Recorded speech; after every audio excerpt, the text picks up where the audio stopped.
Nice. What's going on, guys? It's Nathan. Welcome to My Cup of Tea episode number 12, which was it's funny. Like there's getting to be so many episodes now that I'm starting to lose number count. Yeah. It's great that we're actually in the double digits of it all. Today's thumbnail as well brought to you by my phone because there's no way I was going to be able to do all those like etched lines on the WandaVision poster on my computer. I don't have that advancement, but we have a lot to talk about and it's going to be fun. Joining us as always today, we have Carson. Welcome to, episode 12 of I Really Need a Haircut. And then every time I just realize that I switch to the screen, it looks like crazy. But anyways, the world's on fire. America's on fire. But we're talking about movies, so it's all okay. And we got some fun topics and not so fun topics. Dune is holding on strong, so there is hope in this world of pain and suffering. But is there? We'll get into it. I don't know. No chance. Also joining us, we got Evan. Hey guys. Not a great day in America. Not at all. But we have some fun stuff to talk about on My Cup of Tea. That's why I love doing this podcast. I get to talk to my friend, talk about movies and stuff I actually like. So that should be fun. I'm excited to see Nathan talk about Prisoners, one of my top 10 movies of all time. I love that movie to death. That's going to be a fun episode today. Got a lot of stuff to talk about. Let's get started. Alrighty, so to that point, hey, big old release date of shakeup of release dates. I'm numb to it now. It's crazy because now we're officially in a years for the first time since I think 2009 of no MCU film in theaters whatsoever. Yeah, that's crazy how somebody made that tweet. I'm like, oh wow, I didn't really notice that. Apparently, it's also going to be 675 days between Spider-Man: Far From Home and Black Widow coming out. Wow. I saw a tweet earlier a couple minutes ago too. I'm like, how many? Wow, 675. So like 2 years. That's nearly 2. That would be nearly 2 years. Yeah, because remember, Far From Home came out in July, and then Black Widow is now coming out May 7th. I imagine if things get lower, they'll I think. move it up a week, but yeah. But yeah, this is crazy. I'm trying to pull up the full rundown. Okay, so just sticking with Marvel for a second. So Black Widow is moving to May 21st, I think. Yes. Shang-Chi moved back to July. 2 months. So that's July 7, 9, 21. July 9th. I think there was a mistype. Yeah. Mm-hmm. And then interestingly enough, now we're getting Shang-Chi before we're getting Eternals. So Eternals will be coming out in November now, which is weird because it's like, how Marvel movies work. Obviously, those properties are very different. But there's always still kind of like continuity-wise of stuff where things are going and all this stuff. So I'd be curious to see, because Phase 4 is essentially all jumbled up in a blender now, and the first Phase 4 thing we're getting is WandaVision, if I'm correct. Nathan, am I right? You are. I never know what phase we're on. Yeah. Well, technically, Spider-Man: Far From Home was the beginning of Phase 4, correct? Or was that the ending of Phase 3? It was the. I'm so confused now too. Epilogue or prologue of. You're right. Yeah. I'm wrong. Yeah, it was technically the ending of Phase 3. I remember they changed that up. But yeah, so WandaVision starting off Phase 4. I'm pretty sure Eternals being after Shang-Chi now is not going to change things up too much in terms of the Marvel continuity of it all, because Eternals really has that Guardians feel to it, where Guardians in 2014, you could put Guardians 1 anywhere and it wouldn't really matter in terms of the whole grand scheme of things. It didn't really change much except the Power Stone being revealed. It's like I know the first film to tease Guardians was Thor: The Dark World, but I don't see another film in a cosmic entity to tease such a similarity. Mm-hmm. Exactly. And Shang-Chi is very much like is an origin story, right? I'm pretty sure. So it's yes.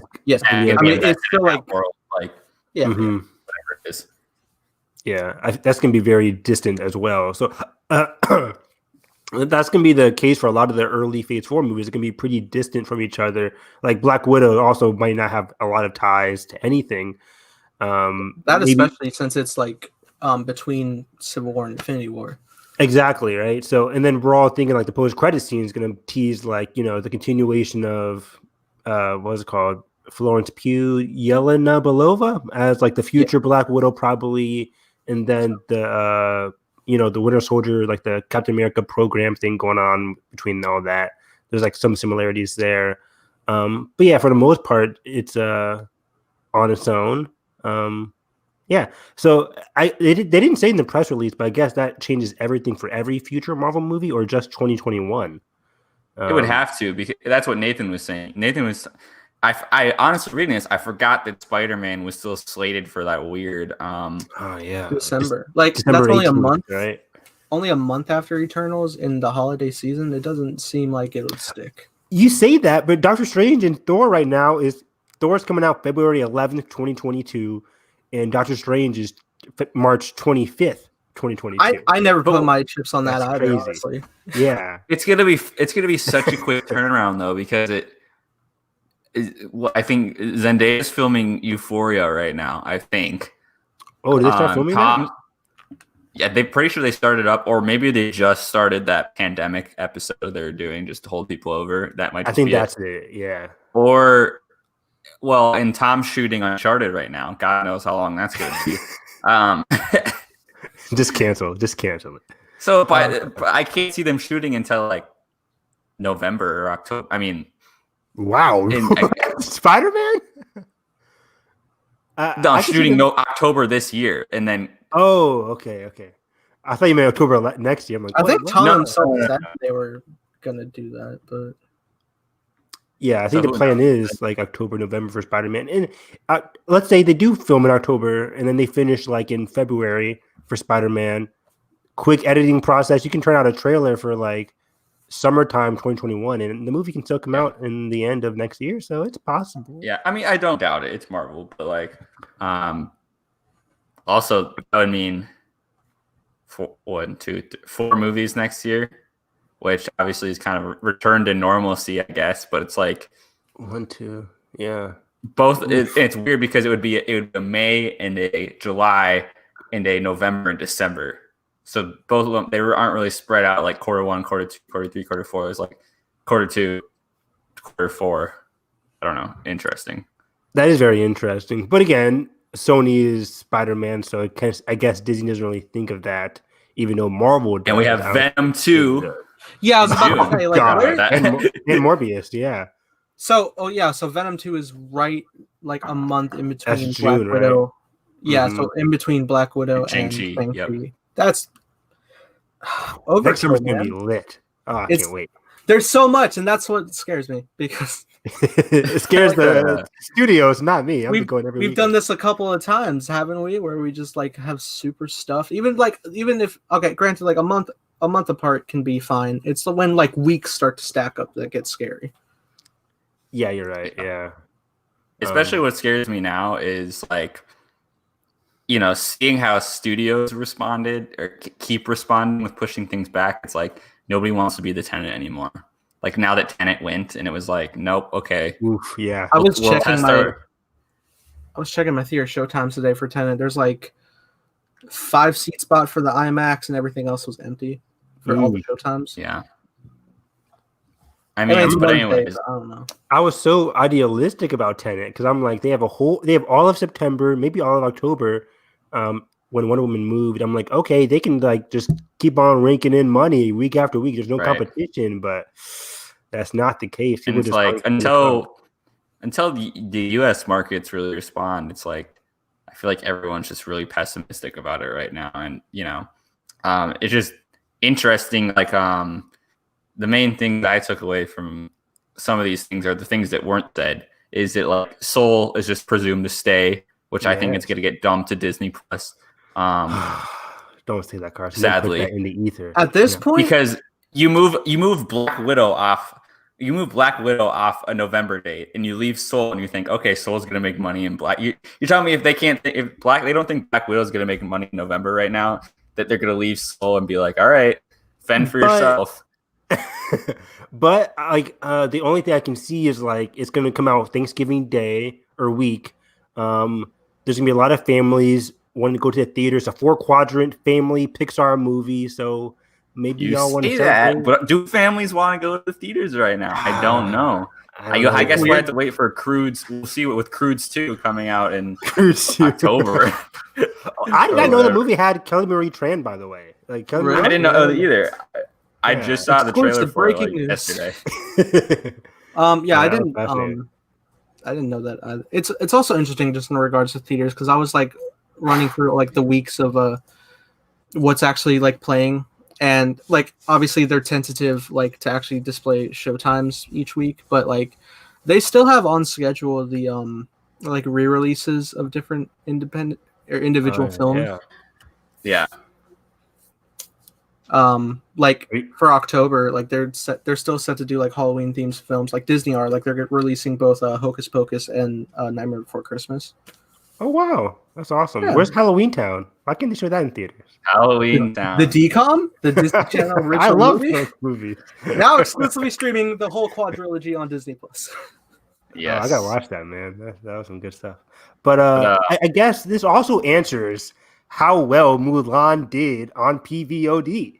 Like, not very good. Well, I'm guessing. the number like, somebody was like tweeting. I think Disney themselves were like marketing it, or like somebody like tweeted the reports of it, and then somebody immediately replied like not even an hour after it went live, and there was just so many like pirate links for it. Like, wow. Oh yeah, but I was just gonna bring up the so the numbers at first, like someone did like I don't know if it was based off impressions or something, but someone was like, "Oh, it made 260 million over the." I'm like, "No way!" And then that got debunked, and it made probably like around 36 to 40 million its opening weekend, and it will probably right. Yeah. Okay. Domestically from the premium VOD, and then so it'll probably people are saying it'll probably do like 100 overall, and its total premium run. Plus, some of the international box office is like, which isn't that good, isn't that great. So I don't think it's going to make a profit. So I think that's why you're also seeing a lot of responses of like, we need the theaters, but we just can't utilize them right now. And the studios really have that advantage to just move out and just. That's the whole issue here, right? Because studios were really hungry to go back to theaters. Theaters are like the big money makers, so they were relying on Tenet so hard. We saw this all throughout the summer and early fall. They were relying on Tenet. Tenet comes out, doesn't do so hot. Studios have the opportunity to be like, okay, we'll pause. We're going to move our stuff back. Basically just screwing over all the exhibitors, all the theater chains, screwing them over by pressuring them to release Tenet. And then when Tenet doesn't do well, like most people thought it wasn't going to do well. Granted, I was not one of the people. I thought it was going to do well. When Tenet doesn't do well, all the theaters are like, well, screw us now, because studios just have the opportunity to just delay everything in 2021, while theaters are now stuck. They're now open because they released Tenet, and now they have like 2 months now of no product. Nothing until November. All they're banking on at this point. And I was like, I would look into it too, because like I was just charged again for like my A-list membership that I'm not actually using right now. And like, I'm just like looking around, like, what is there to see? Like, I could see Tenet again, or they're just like trying to reel me in on re-releases like Jurassic Park or something. But Akira is playing this weekend. It's pretty cool. Yeah. Which what actually, else? Like, and those are one of those like indie movies. Yeah. Things, right. So.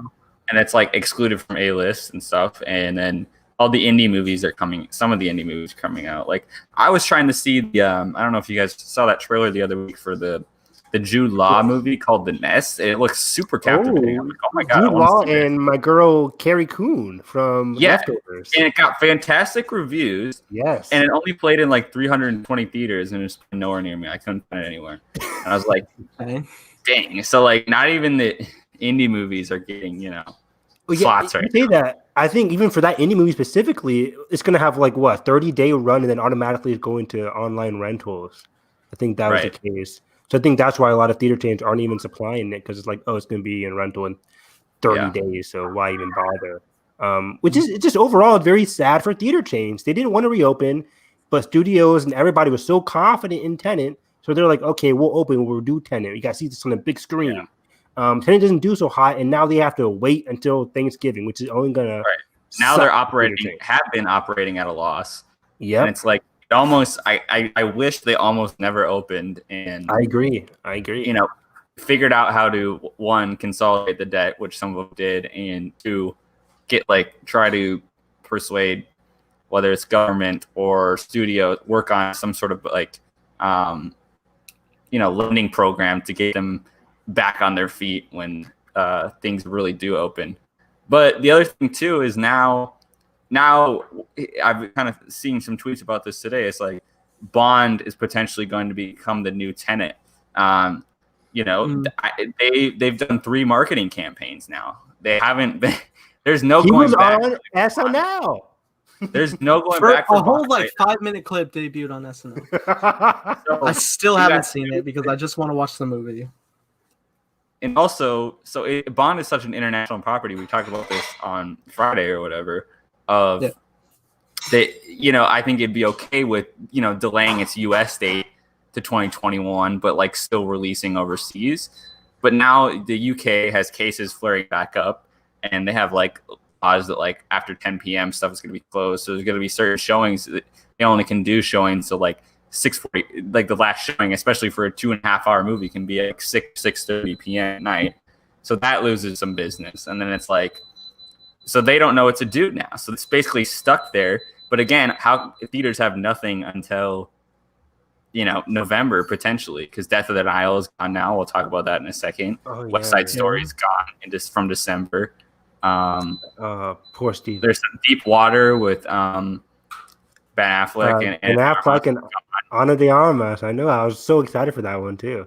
Did they cancel West Side Story? But I'm very curious to see what's gonna happen for the rest of the year. If Bond, to me specifically, is the kind of thing that it can do well overseas. It mostly does well overseas. That's why people did not like the last one. What was it? Spectre. It didn't do as good as Skyfall did. I mean, not Skyfall is the highest grossing Bond movie, so now a lot of things did as well as Skyfall. But better Bond movie, but yeah, it's way better as well. It didn't do so high here, but it made gangbusters overseas. That's why they're making another one with what's it called? Daniel Craig. So I think James Bond can do well. I think the UK is handling this situation much better. I don't know how UK theaters are doing, but I think internationally theaters are doing better than in the US. So definitely. Yeah. Mm-hmm. We still don't have LA and New York open. I mean, and that's why. Wow. We only have 70% of the market open, and 70% isn't doing well. So it's yeah, right. So, but the other thing, now Death of the Nile moves to December 18th. So now you have. Oh, is it December 18th exactly? It is a Star Wars release. Wow. So we have Death of the Nile, which is a Warner Brothers. No, it's Disney. It's Fox, yeah. Yeah. So now we have tentatively Death of the Nile, Wonder Woman, and Dune all in the same place. And coming to America too. And yeah, one of them is not sticking. Who wins the role? All right. Well, if they wanna pursue the big budgetness, it's tricky because I'd imagine Wonder Woman would stick, but I feel like they'd want more investment on. I think they'd anticipate more money from Wonder Woman than Dune. Easily. Yeah. We can make money anywhere. I'm still convinced that Wonder Woman could drop in January and make money. I agree, dude. I'm with you. I'm why screw over Dune? Granted, the Christmas crowd is so tantalizing. Everybody wants that Christmas crowd. But January is what? Escape Room 2? Peter Rabbit? Nothing's coming out in January. Yeah, if you guys have the overflow, that's definitely good. Right. It's Chaos Walking. I don't even have that on my release calendar, but no. Poor what's his name? Poor Doug Lyman. Lyman. It's going to space. But yeah, I mean, I think safety, for safety reasons, I want Dune to get out of there. I mean, I don't, and I do. I think Christmas is such a perfect release date for Dune. But is Christmas the perfect for it? It's gonna hurt all of us more if we all go see Dune like 5 times and it makes like $180 million, and we're sitting there like, oh, Warner Brothers has apprehension about part 2 of finishing the Dune adaptation. And the new walked off set. Maybe studios are gonna see like how the Thanksgiving weekend does first before they make a decision. We say that, but then they start they said let's see how Tenet does, and then let's see how Wonder Woman does. Let's see how No Time to Die does. It's like Jesus. Nothing is going to change between now and December. That's a fact. Nothing is going to significantly change until vaccines are actually distributed, which is probably going to be a 6 to 7 month process once the vaccine actually happens. Exactly. Yeah. I've seen Contagion. I know the process. Oh God. I own Contagion. I'm writing off 2021 dates at this point. At least the first half of like potentially not being profitable until a Black Widow, which is scary to say, but like, oh, you say that, Carson. Like looking at between January and May, there's a lot of big blockbusters coming out between January and May, which usually isn't the case. Okay, so just in the sense of like thinking about the Marvel release dates, I like now that Black Widow is basically back to where she was just pushed a year. Same thing with Eternals. Yeah. Same thing I pitched from the very get-go of this whole virus is just. I know you're gonna say, yeah. Everything should have stuck with its original release date back 1 year. Yeah, it's like the SpongeBob clip. Why don't we just take the release dates and move it somewhere else? Like, just push it. The problem. I mean, maybe like on streaming, like that could be a different call, but depression. But I mean, like of these release dates, I kind of do want to discuss Marvel just with like the whole aspect of it, especially in terms of like WandaVision being the first set for Phase 4. I really feel like the only thing that's going to deeply tie to is Doctor Strange 2, which makes sense. And also in terms of like coming off of like the last Marvel film, I mean, we'll speculate in the trailer, but I do believe like it has good setup there just because the Far From Home end credit scene was kind of introducing S.W.O.R.D, which we're going to be getting in the WandaVision, I think. So really? Yeah, I think we'll break it down. But okay. We'll break it down. We'll break it down. But so what was the question? Like Marvel release dates in general? Like what's gonna happen? Yeah, just like the shift of their release dates and like the continuity flow of it all. I don't know if there was going to be any specific tie. I know it was all supposed to tie together, but I don't know if there's going to be any specific ties. Like I doubt. Well, I imagine WandaVision would affect a lot of stuff since it's reality stuff. But also, I'm going to get into that. Yeah, we'll talk about it. I do not think WandaVision is going to have as massive as an effect on the MCU canon as people think. I think probably not, because since it is like a multiverse issue, it could just leave our thing, but open a new pocket. Exactly. I think it's a multiverse thing, but it's also a Disney Plus TV show. I think Marvel is being very careful where they're saying, like, I think one of the reporters, as soon as this whole Marvel Disney Plus thing was announced, was how much do people have to watch now? Because if people couldn't even watch 21 Marvel movies before Endgame and Infinity War, how do you expect them to watch some TV shows to understand the canon of it all? So I think also to that, like, into a similar point, like the whole regard with Agents of S.H.I.E.L.D. Like, now granted, in these like Disney Plus shows, like, and same thing with Agents of S.H.I.E.L.D., you had existing actors in the movies, but they were primarily sidekick. Like Coulson was not like the front man of the movies, but he built up his repertoire in the show. How dare you? I know, but like same thing with like featuring someone like Lady Sif or somebody. Like they're primarily like they. Okay, see, I'm kidding, but no, I know, but yeah, it's stuff like that. But then when you come to Disney Plus, which they're banking like a lot of stuff. Like obviously Mando did phenomenal, and it's an award-winning show, and 7 awards. Yeah, and now you're actually taking your like leading roles of the big characters and being the forefront of these shows, like whether it's a Scarlet Witch and Vision or Falcon and Winter Soldier or Loki. Like, it's a big step. Yeah, it's a very big step. I think a lot of we'll talk about this again when we talk about the trailer, but I think a lot of the WandaVision stuff is going to lead into Doctor Strange most of all, and Doctor Strange is going to be the one where it's going to be like, "Hey, audiences, this is what's going to be the future of the MCU." I think WandaVision is going to be much more of a personal story than a galaxy-changing event. I think. I wonder if like the Marvel connectivity itself will start to loosen a bit. Just like you'll be rewarded to like have all the like existing knowledge, but I think when like they begin to like tie for like the next big event, you don't necessarily have to consume every bit of media.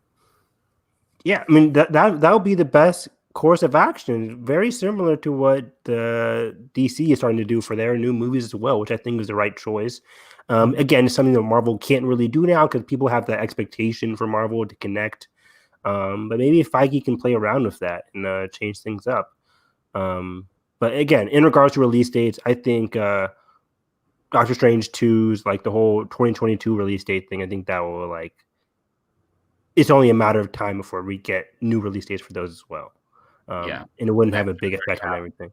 They probably already have tentative ones of like, okay, Doctor Strange will be in when are the first Doctor Strange come out in November? Yeah, November. Yeah, November. Yeah, and then it was originally set to be in May for the sequel. I said they'll probably push that to November 2022. We'll probably push. What else is that year? I know there was like that was a huge year, right? 2022 was a huge. Thor: Love and Thunder. I'm pretty sure. Oh yeah, that was in February. Yeah. So maybe that takes the May date. I don't know. Yeah, and also like where does Spider-Man shift? Because I imagine it would.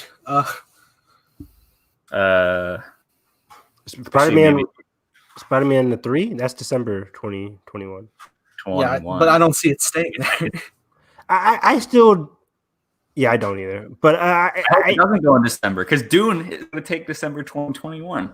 I think I'm getting more and more into. I don't want it to happen, but I can feel Dune moving into the 2021 spot because I do not think Black.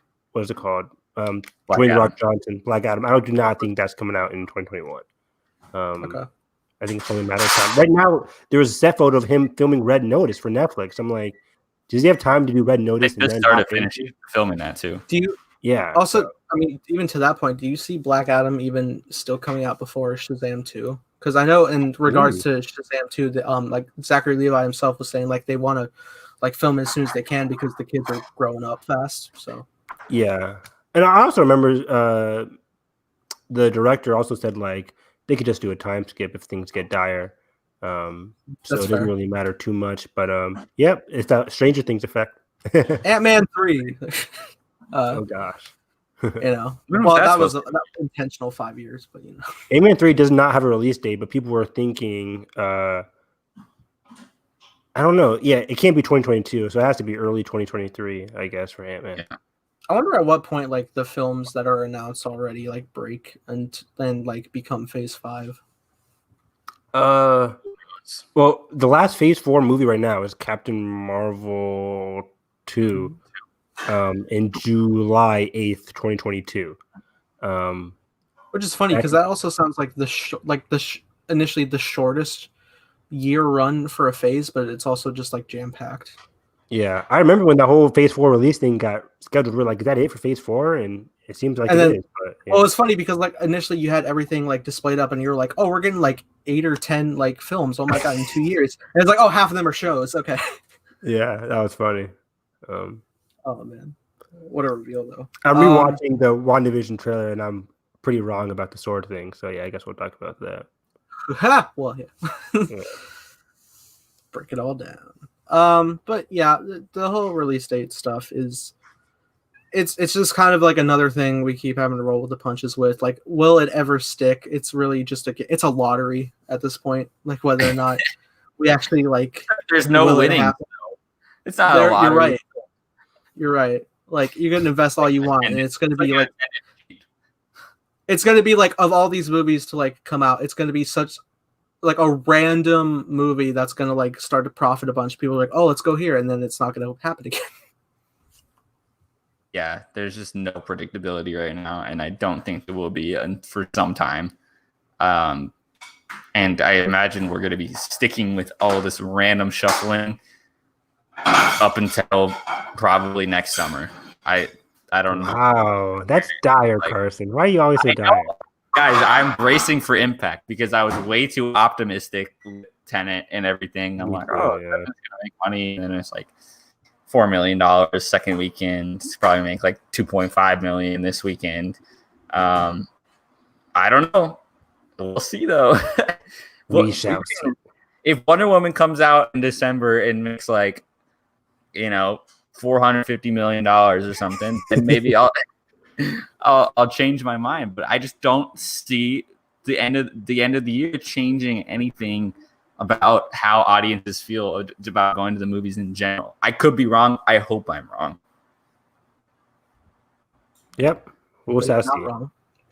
Yeah, he's not. I'm just trying to go against Carson because I don't want him to be that dire. I just want to go back to the movies. Come on. Everybody just wants to see Dune after that 3-minute trailer, man. The funny thing is, to cap this all off, Netflix is sitting pretty. Like, streaming is saved. It's like they've never trial of the Chicago 7 coming out soon. Manor is coming out. That trailer was awesome today. Yeah, so they're sitting pretty with their TV shows and their Oscar movies. So. Yeah, they're not complaining at all. Alrighty. Well, on that note, let's speculate. Let's dive into some comic book fun. Carson, do you by chance have the trailer? Yes, I do. Okay. Of course I do. Of course. Am I playing this at 0.25 speed? I think so, yeah. Like it's already a short enough trailer. So we went an hour on like a minute-long Mandalorian trailer. Yeah, right. Maybe. Yeah. And there's a lot of stuff. I love the whole new Marvel logo. It's always an event to see an updated Marvel logo for the property it's attached to, and it's great that it's just like the bubble TV screen. It's so great. Yeah, and I love the aspect ratio switch here. I think right when it shows them like dancing in the living room. It's gonna go straight from like the screen itself to the actual like digital. Right here. Wait for it. Bam! Square. Amazing. Cinema. Wait. Pause the trailer. Pause the trailer. Because sorry, my friend Emma is in the comments. I wanted to feature her. Oh, sweet. Comment. I keep forgetting to change the comments. Yep. Yeah, you agree with Carson.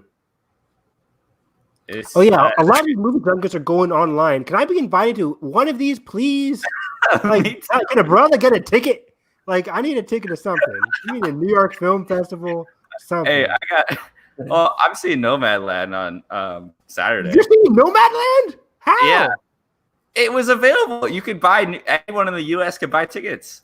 I thought I sent it in chat. Me and Josh are seeing it. I think it's sold out now, but I don't know how an online screening can sell out. But and then I'm seeing the John Boyega, Steve McQueen movie following next week. That still has tickets for sale, so you should go get tickets. I'll send you the link to it. Thank you. I don't think you sent that link.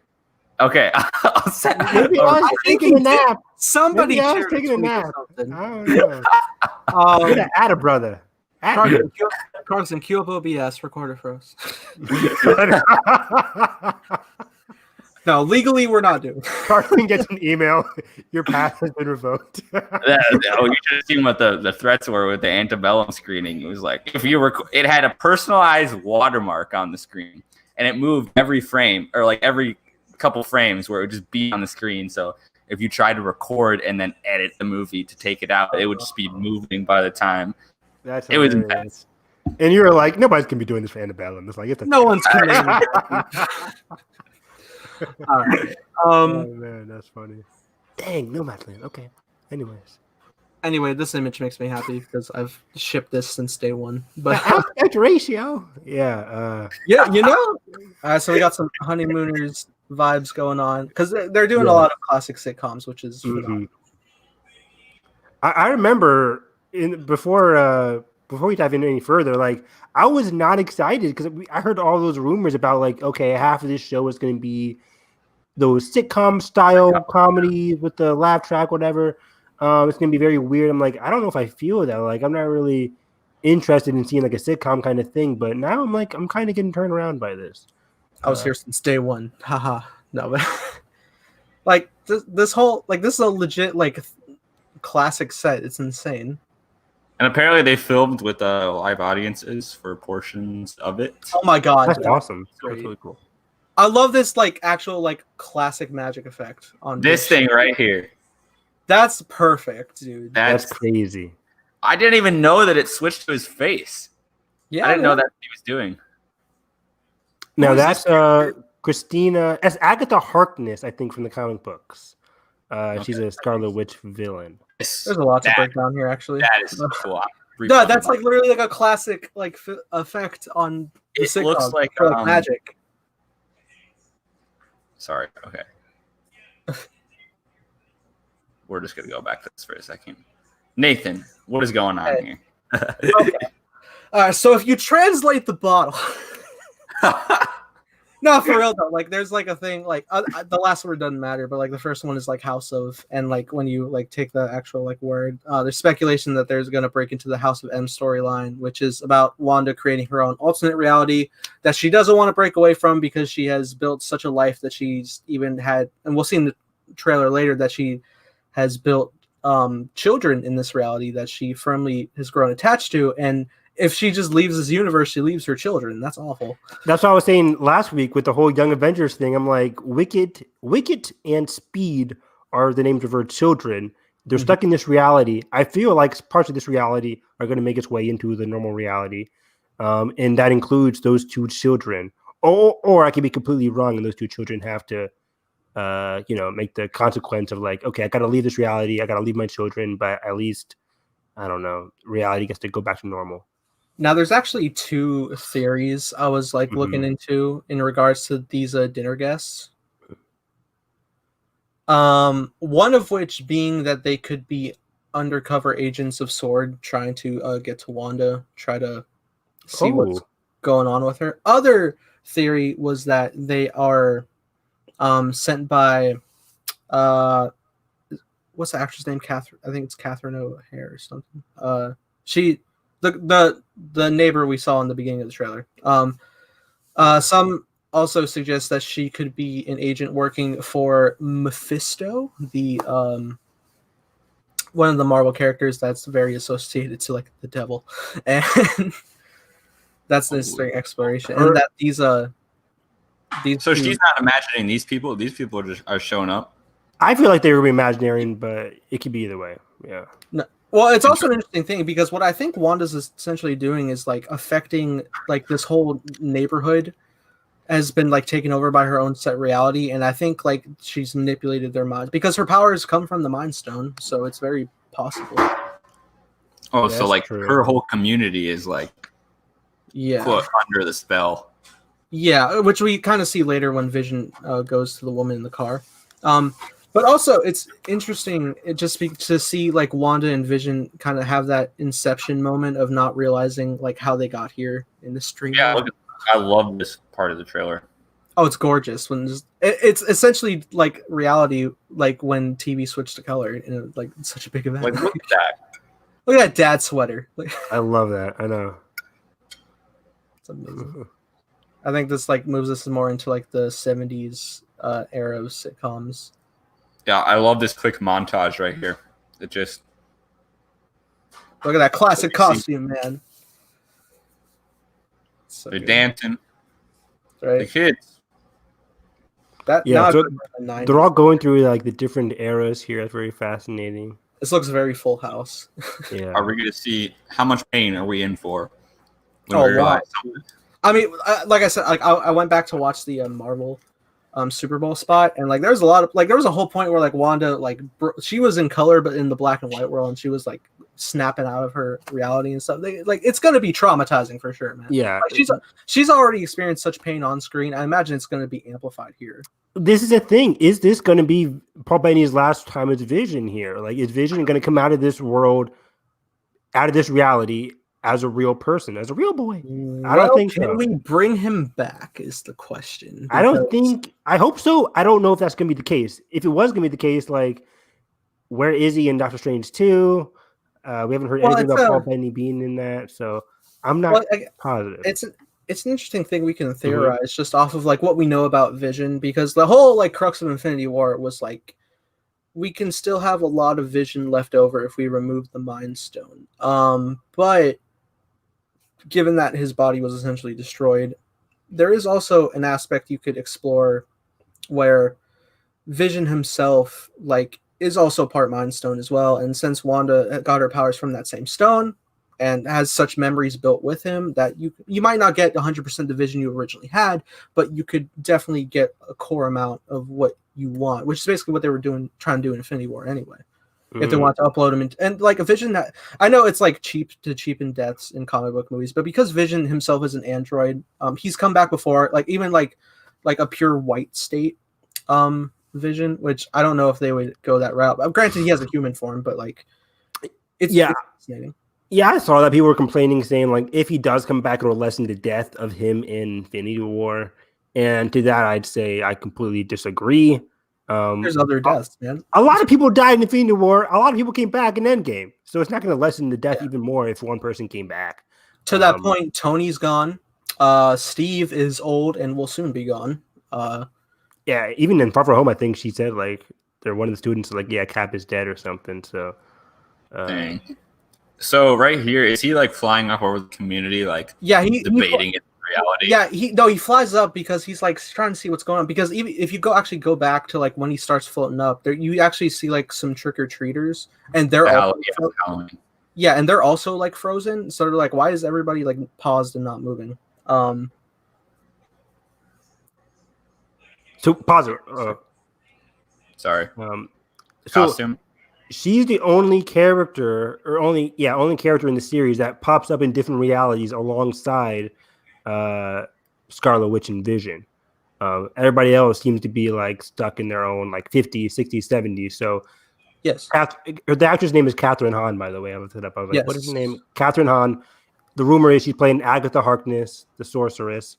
A sorceress who also is kind of like an anti-hero kind of thing. Like she's a villain, but she also helps train Wanda in the comic books as well. So she could be the antagonist here in the show, but also the kind of person to be like, hey, Wanda, you're also, I've heard theory that like she could, I think, she'll definitely create a conflict in the show, but she could potentially be the set villain for Doctor Strange 2. I've heard that. I've heard Wanda herself could start as the antagonist of Doctor Strange 2, depending on how the series ends. That would be a crazy twist. That would be, at least in the beginning of the movie, which would be fascinating. But also, I have to just reiterate, I love that they got the classic costume for Me Wanda. too, beautiful. Yeah. Like that whole idea of like doing a sitcom Halloween episode, like it's making fun of the comic books. Oh my god! Shut up! Oh my god, dude, I hate it. We're like so aware. Okay, so right here, everybody's frozen. Yeah, you can see the kids. They're frozen. Yeah. Bro, that's crazy. I didn't realize that. Yeah. Some have speculated like maybe this is like an instance where Wanda has already like moved over to another reality she's currently creating and left this one. Oh. I just thought it was him like realizing what's going on. And this definitely makes sense to like wake up this person because again the whole Mind Stone power. I think she was already awake.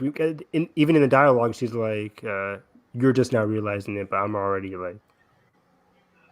Well, I think she's actually like woken up from Wanda's spell entirely by that point because we'll also get into it later, and I'll further reiterate. He wakes her up. Yeah, and it's what an unsettling and yet chill-inducing line that I got from Paul Bettany here. Like the fact that she's like, "Am I dead? No. Why would you think that? Because you are." And I'm sad because I miss Vision, but also, it's so nice to see Vision again. You know, it's interesting. It's weird because it's been a while. Yeah, 2 years. They absolutely one of my favorite parts of the last couple of years is like that relationship. So I'm really glad this show is happening. I feel like more people got convinced during this trailer. And that's what makes me easily. Happy. I was one of them. Yeah, a visionary new age. Okay, cool. Classic. Love it. Oh, I love this. More chaos magic. That's fascinating. Yeah, that's so good. Oh, I didn't even realize how. Cool hello, words. Wanda's vision. Television. I didn't realize that either. Interesting. Okay, so there we go. There we go. Let's pause this because there's a lot to break down. Oh, I think I got it. Hold on. Sorry. Okay. So take your time there, Carson. Take your time. Okay, so that is Wanda's magic surrounding her, so she is being thrown out. Okay, first off, this is and then she's literally leaving like this like pixely television like mask world. Yeah. And this is Monica Rambeau, by the way. Yes, it's Monica Rambeau, the little girl from Captain Marvel. Yes. I believe she is currently working under. I agree too. As an agent of S.W.O.R.D. Yeah, which is fascinating. Also set up by Nick Fury. You know, the man has his hand in everything. But so she's coming out, and it was interesting because pause it right there too. Yeah. There's enough. There's a lot to speculate. Some people were speculating like the woman at the very very back in between those two guys was Darcy from the Thor films. No, I can't tell. But she's in the cast. Yeah, she's in the cast, and I don't know. She may be brought on because I know she worked close with Selvig, who was, dealing into a lot of this like multi-dimensional stuff. So it's possible. Also, that guy from Agent Carter, by the way, he's like one of the lead police people in Agent Carter. Just fun to see him back. Yeah. All right. Playing a different character, of course, but yeah. Sure. I was muted. Oh my god. Okay. I was saying, what does this billboard say? Because it looks like a town like entrance, Oh yeah.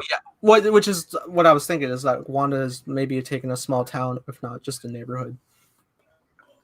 Oh, okay. I see what you're saying. Yeah, I previously thought it was going to be one whole unique reality, but it could just be she's taking part of a. Yeah, but you can see like this whole like barrier set up on the outskirts of it because like clearly they know something's going on with Wanda. So and they're sent, and it was interesting because like they sent Monica in. It seems like she was like maybe went in undercover initially anyway. That's why she got thrown out because she's wearing like an 80s style clothing anyway to try to blend in. Yep. Yeah, it looks like a barrier, like shining into the. Oh yeah, looks like Annihilation going into the shimmer. Yeah, yeah. Which definitely isn't unheard of. Like we've seen S.H.I.E.L.D. do this a bunch of time.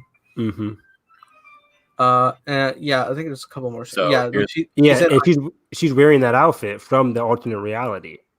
Yeah, like intense makeup and stuff. Yeah, it's not just like she definitely like went in undercover. I think like the next shot too has another theory thing I wanted to clarify.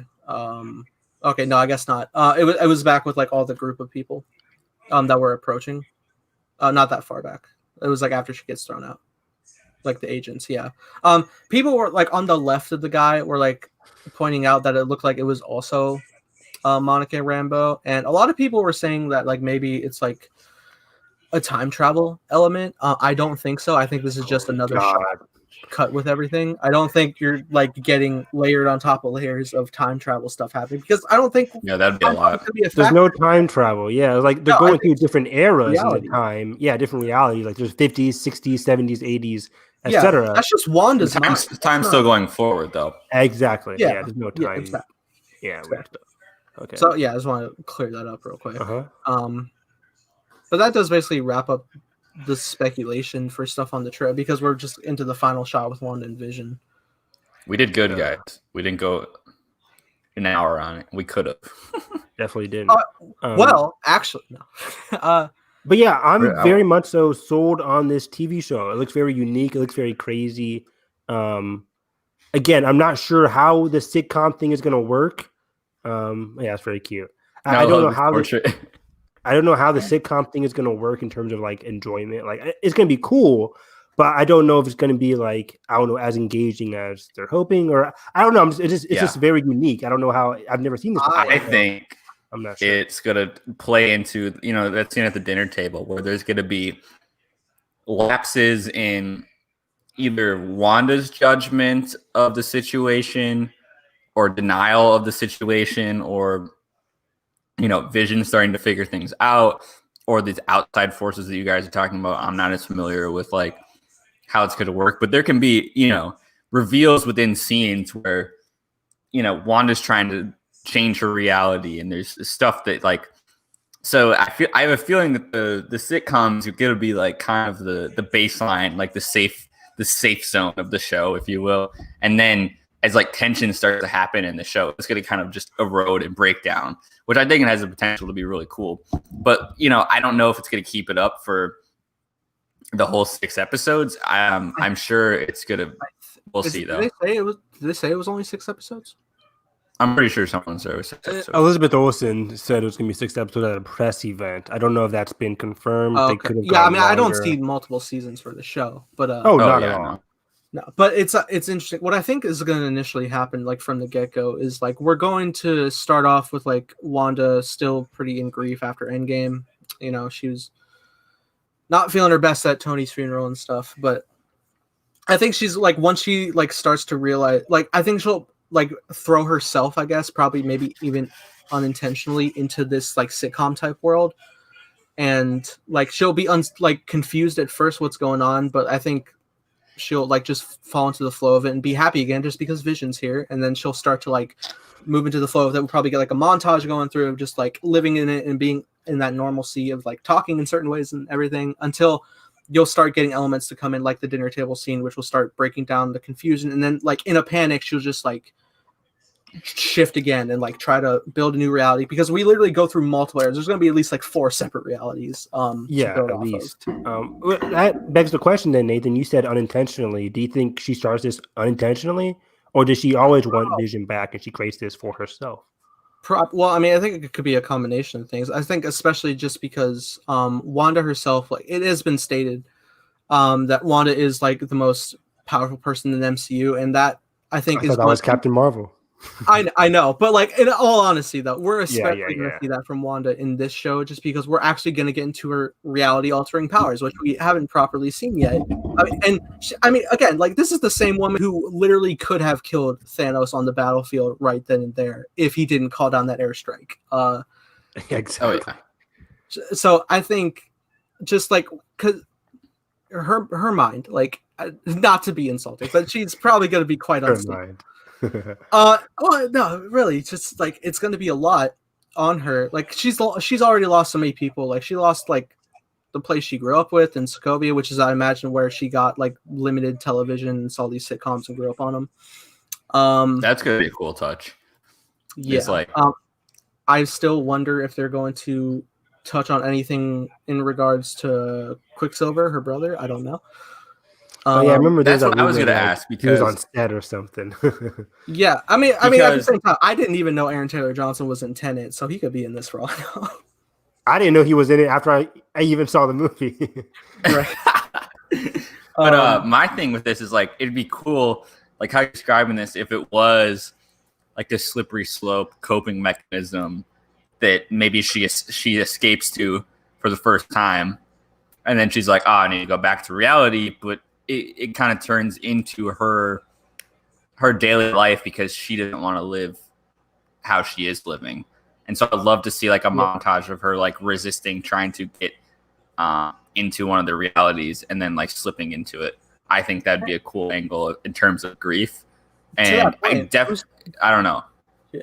I mean, to that point, there's not even to say like what Wanda's living situation even is, because she was on the run after Civil War, and then immediately from being on the run, she died in Infinity War, came back in Endgame, and like, yeah, she was like chill at the funeral and stuff, but like, who's to say like what happens after that? Like, where does she go? Like, if the complex is destroyed, what's really the situation of like the Marvel universe after Endgame? I know we got a touch of it for Far From Home, but that's also we're following students that went on a trip to Europe. Like, we don't properly know the situation of like the New Yorkers of the Marvel. Maybe she was supposed to work with S.W.O.R.D. She ditches them, creates this suburb thing, alternate reality thing, then comes in S.W.O.R.D and Monica Rambeau to bring her back. To I wonder if we have anything we could speculate off of for the and then Agatha Harkness, the sorceress, comes in as like a third party kind of person. And then just like she's like a real magic person. So maybe she comes in as a person to be like, hey, you're actually using your powers for some crazy stuff here. Are you confident? Are you sure that you know what's going on here? And yeah, it's gonna be fascinating. It's so exciting. It excites me that this is the first Marvel show because I feel like it is wacky and honestly just like out there and just kind of just going for it with her powers as kind of just matching that in tone. It's so cool. And seeing all like the some of the Marvel writers, just people that have been in or around the project, just like, hey, this writer's room was like super cool. Like you guys aren't ready for like everything that's going to happen in the show. Is like super exciting to me, more so than the Loki or Falcon and Winter Soldier shows. And it's honestly one of my most anticipated Marvel projects right now. I know we don't have a lot in terms. We haven't seen anything from Eternals. We haven't seen anything, obviously beyond the Black Widow trailer, which we've all seen 1,000 times. That trailer's so annoying. It's interesting too. I kind of like am curious, like Wanda's like end journey in this whole event. Me too. That's what I was just about to say. Like, what's her psyche going to be at the end of this? Also, like, just like the fact that, like, once again, she's probably going to be defying government control. I don't see her living any normalcy after this. I'd imagine whatever's to come after the events of Doctor Strange. I imagine Strange will probably help in developing her like magic lessons and stuff, because effectively like Wanda does do magic in a could sense. she go towards that cause, do you think, in terms of like defending certain I don't realms? know if, I don't think she'll go like full sorcerer, but I think she'll probably like live in that that area from now on, maybe like whether it's like a spare room in the sanctum itself, or maybe she takes comfort in Comertage. Who's to say? But I would love that route. I think it's going to be hard for Wanda because presumably she's going to be going from trauma in WandaVision, whatever she gets into in these 16 episodes. It's going to be some bad stuff. It's going to be some emotional stuff, and then she has to go right into the villain, whatever villain we get in Doctor Strange 2, whether that's Mordo or somebody like who'd you mention earlier, Nathan? Like the Mephisto, that could be the villain. Yeah.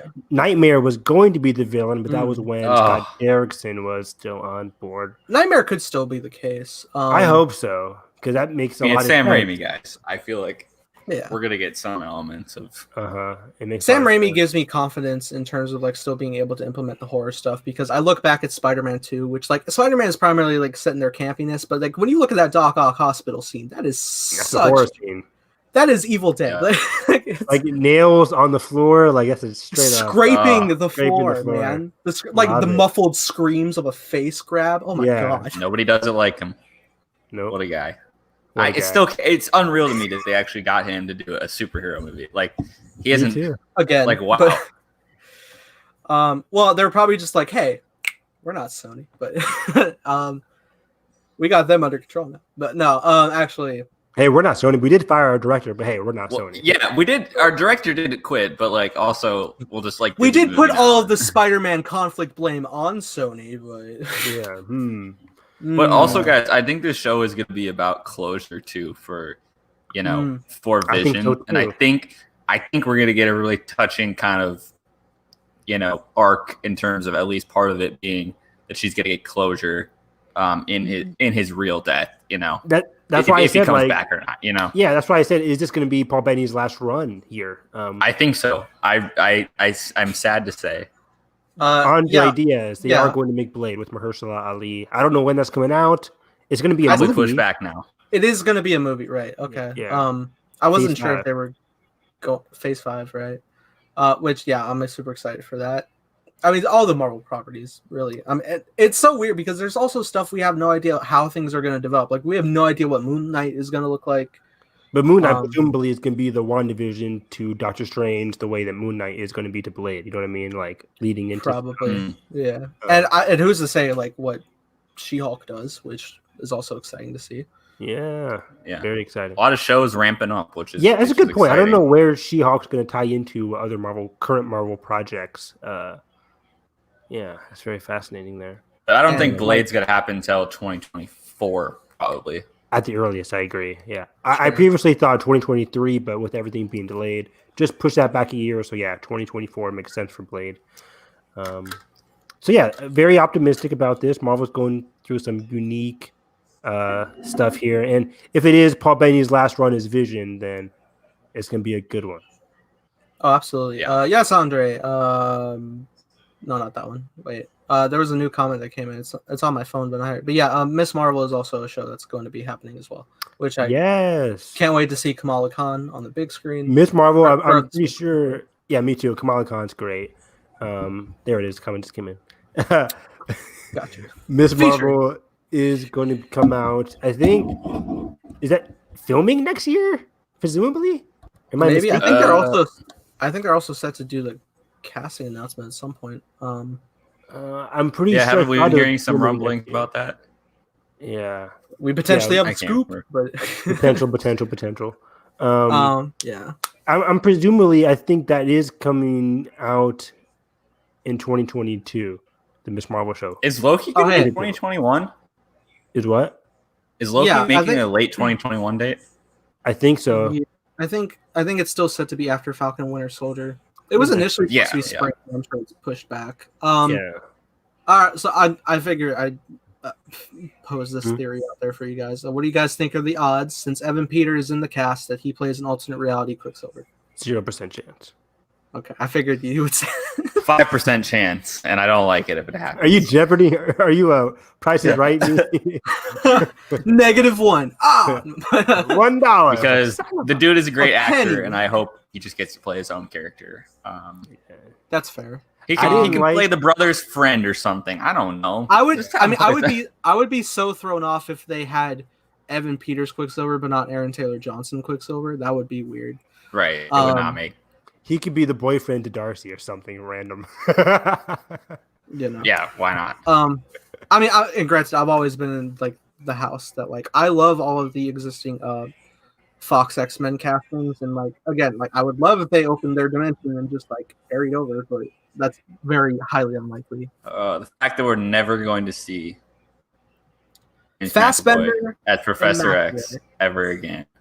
Tragic. Very sad. Tragic. Now I'm thinking about that. Oh. Man. Anyways, let's talk about... At least we'll always have Dark Phoenix. No. Let's talk about some positive reviews, hopefully. Are we on to reviews already? Are we on to reviews? Is there anything else? Well, real quick, I think Evan wanted to touch on the live action Your Name. Yes, Your Name. As everyone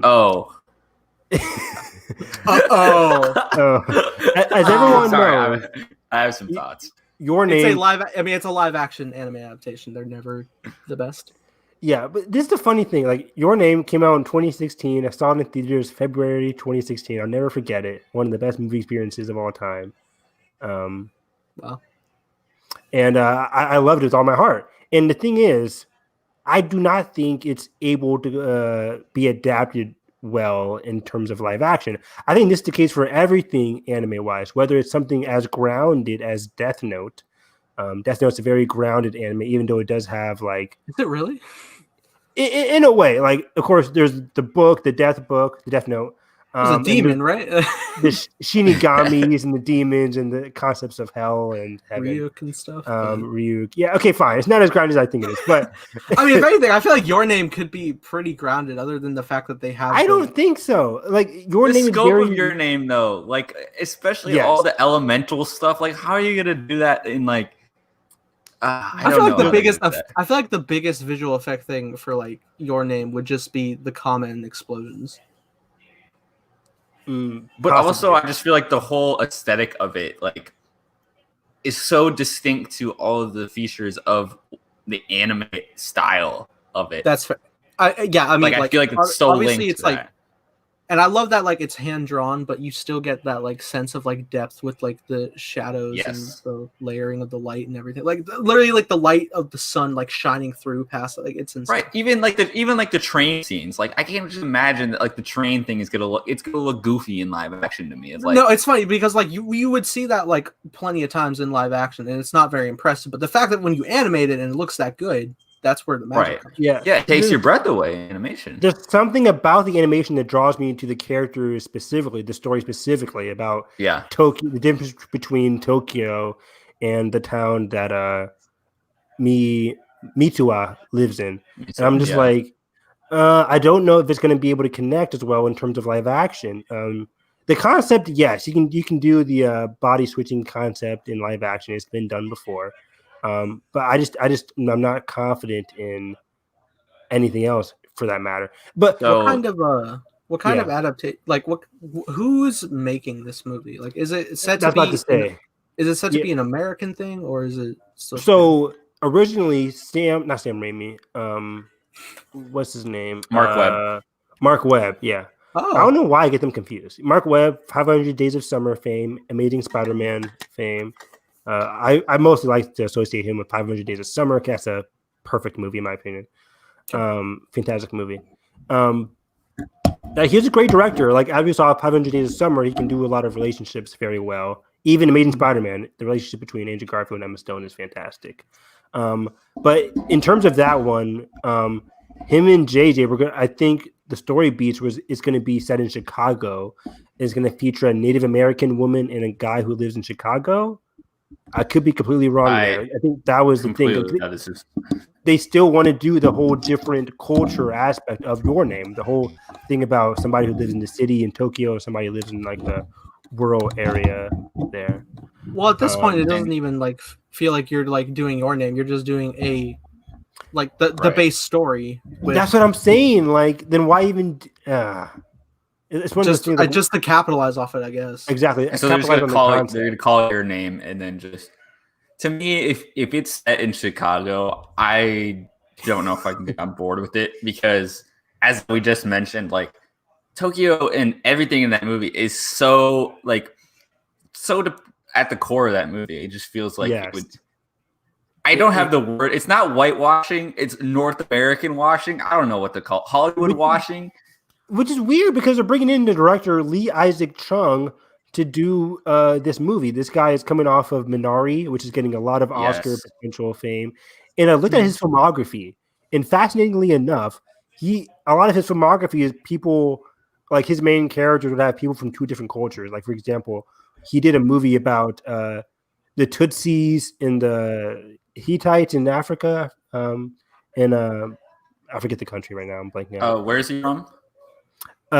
Lee Isaac Chung. I don't know where he's from. I think he's a Chinese-born director. Okay. So yeah, I think it's interesting that you're going for a Chinese-born director, which is great. I love having like Asian representation in terms of directing. But then they're also going to let them do it though. I hope they. I agree, but then like, is he going to do that? But then stick with the North American reboot of Your Name? It feels very odd to me. Yeah, I don't know what's the. It's kind of a wait and see for me because it's like, I feel like the only way it works is if they don't even call it Your Name and they say, "Hey, we thought about it and we just got inspired by it and we just make this new thing." With the whole, and it just doesn't like copy it beat for beat and just maybe evolves a certain storyline with it, or just something that's original, but like still like paying homage to Your Name. But I'm just so fearful that they're just going to slap Your Name on it, and then make all the posters the same, and then it will just kind of come out, and then the director will be like, "Oh, I had a cut of this 5 months ago that I liked, but now it's not mine." It's so funny because whenever they do Josh shrank it up, yeah. Like whenever they do like anime adaptations, it always seems like they try and differentiate it, like try and create something different, but then that also alienates the anime viewership there. Portion of yeah. So like, what audience are they going for? Like, I don't think this is going to do well in North America. Not a lot of people in North America know Your Name.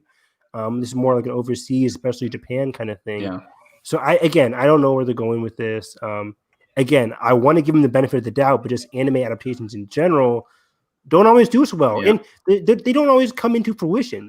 There's been a My Hero Academia live action thing in the works for like 3 or 4 years. People don't realize how close Akira was to shooting with Taika Waititi. If they were like, he couldn't find an actor that he wanted to cast, but they were casting for like months, and they were like gearing up to shoot, and then they couldn't find an actor that they wanted, and then because of that, I'm pretty sure they just halted the project, among other things. And then Taika, has 700 other things to do. But it was close to shooting, which is crazy. And it's like Akira is an iconic property, but like, more so than Your Name, I don't know how you do Akira in live action. Impossible. That's impossible. Yeah, impossible. Like Taika, I love you, but it's very similar to Ghost in the Shell. Like, this is never going to be successful. When it came out, and guess what? It wasn't successful. Even if they cast an appropriate actress for that movie was never going to do well.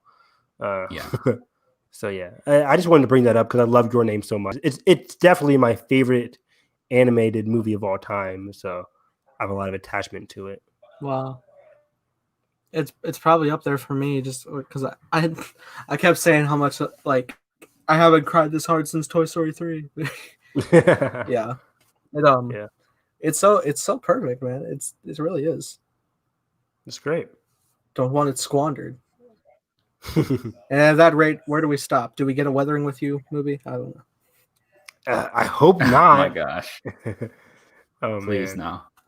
Because again, that's also very fantastic. Which seems even more super fantastic.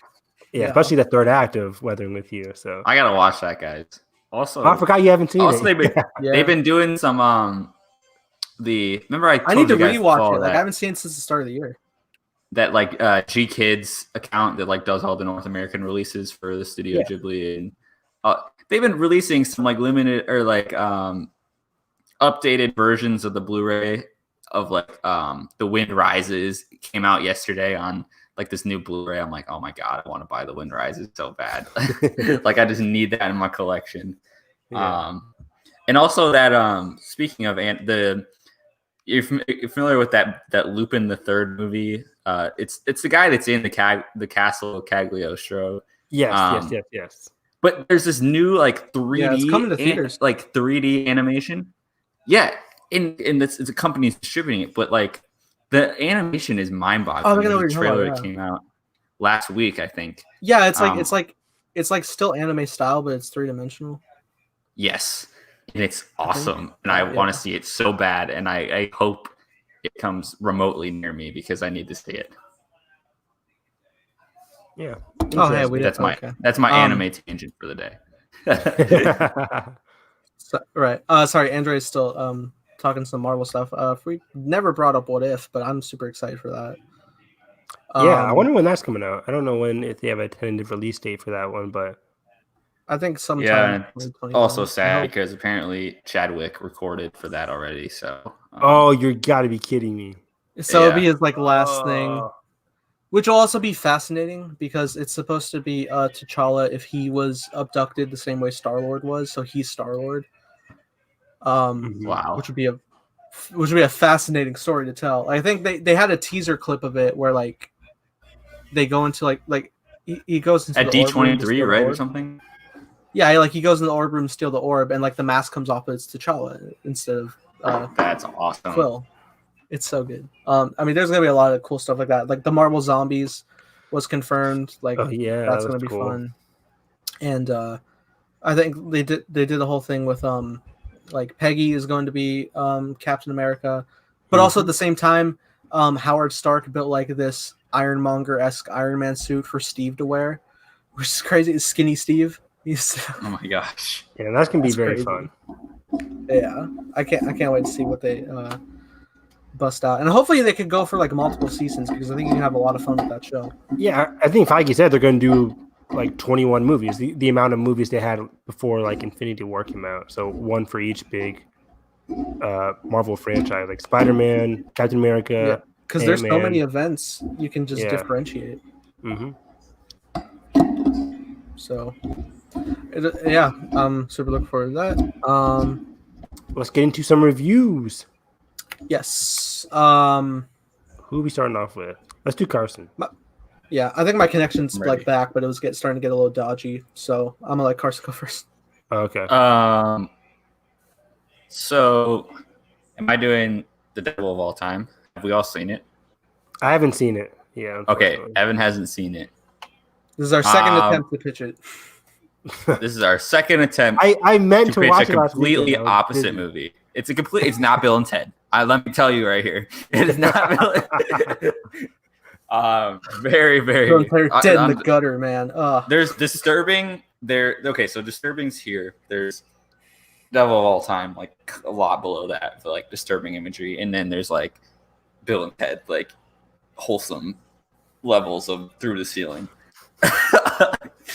Anyways, this movie is okay. So it's like I would say it's like a slow burn religious crime drama,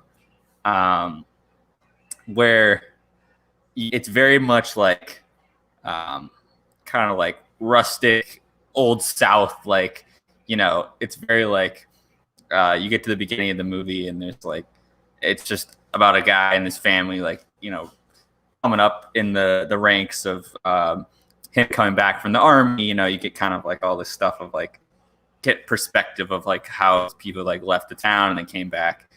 And it does it I didn't expect it to take as much time as it did to like build out his world, but it makes everything else, when like everything like hits the fan, it makes it that much more creepy. And I was like texting Nathan throughout. I'm like, oh my god, certain thing. Oh, what did this character just do? Like, because it just, it's not even like, you know, like jump scares or anything, but it's like very gruesome and disturbing stuff, and particularly of just like how people, because the religion in these small towns is basically like the hierarchy of the entire town.